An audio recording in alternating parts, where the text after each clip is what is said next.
நல்லா அழகாக இருக்கும். இதே மாதிரி சாரீஸ்லாம் வந்து பார்த்தீங்கன்னா, இந்த சாரீ வந்த புதுசில் நான் ஒரு சாரீ எடுத்து என்ன பண்ணியிருந்தேன்னா, இந்த பின்னாடி இந்த இந்த இடம் வருது பார்த்தீங்களா, பின்னாடி நம்ம சொருகக்கூடிய இடம் இருக்குது பார்த்தீங்களா, இந்த இடத்த கட் பண்ணிட்டேன்.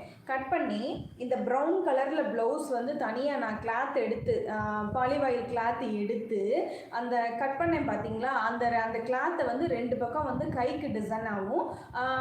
அந்த சென்டர் பார்ட்டு வந்து பார்த்திங்கன்னா அந்த பாலிவாயில் கிளாத்தை வந்து ப்ளவுஸாகவும் கொடுத்து அது ஒரு டிசைனர் ப்ளவுஸ் மாதிரி ஸ்டிச் பண்ணிட்டோம்.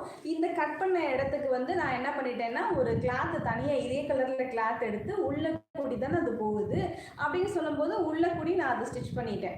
ஸோ ரொம்ப சூப்பராக இருந்துச்சு. நிறைய பேர் கேட்டிருந்தாங்க, அந்த சாரீலாம் நிறைய கட்டியிருந்தப்ப கேட்டிருந்தாங்க, இது இந்த கலர் எங்கே எடுத்தீங்க, இதுக்கு ப்ளவுஸ் வந்து சேர்ந்தே வருதா, இப்படியே டிசைனில் வருதானே நிறைய பேர் கேட்டிருந்தாங்க. ஸோ இது என்னோட ஒரு சின்ன ஐடியா தான். நீங்களுமே அப்படி வந்து உங்களுக்கு ப்ளவுஸ் அப்படி இது கூட அப்படி வச்சு மேட்ச் பண்ணணும், ஆனால் இதில் வந்து ப்ளவுஸ் இல்லை அப்படின்ற பட்சத்தில் இப்படி வச்சு ட்ரை பண்ணி பாருங்கள். உள்ளே வர கிளாத்தை வந்து கொஞ்சமாக கட் பண்ணிவிட்டு வேறு கிளாத் வாங்கி இதுக்கு ஸ்டிச் பண்ணி விட்டுட்டு அதை நீங்கள் வந்து எப்படி வேணால் உங்கள் ஐடியாவுக்கு டிசைன் பண்ணிக்கலாம். ஸோ இந்த சாரியோட ப்ரைஸும் ஒன்லி 800 மட்டும்தான். அழகான கலர் மேம், காஃபி பொடி கலர் இதெல்லாம்.